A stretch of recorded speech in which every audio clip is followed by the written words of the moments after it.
কড়াই একটু তেল দিয়ে দেব, একটু বেশি করেই দিতে হবে।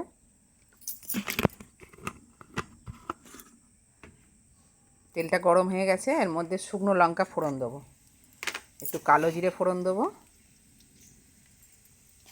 কালো জিরে,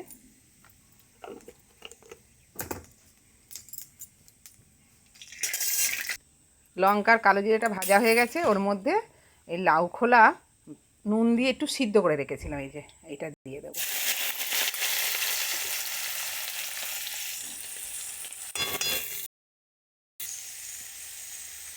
ওর মধ্যে একটু হলুদ দেবো, যে পরিমাণ মতন হলুদ, আর একটু নুন দেবো। সিদ্ধ করার সময় নুন দিয়েছিলাম, আর একটু দেবো,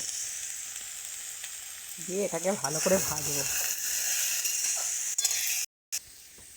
ভাজা হয়ে এসছে, ওর মধ্যে একটু চিনি দিয়ে দেবো, এই যে একটু মিষ্টি দিয়ে দেবো, দিয়ে আর একটু ভালো করে ভেজে নেবো। হয়ে গেল আমাদের লাউ খোলা ভাজা, হয়ে গেছে লাউ খোলা ভাজা। বন্ধুরা জানাবেন কেমন হয়েছে। গরম ভাতে হেভি সুন্দর খেতে লাগে, একবার করে খেয়ে দেখবেন এরকমভাবে। চ্যানেলটাকে সাবস্ক্রাইব করে দেবেন।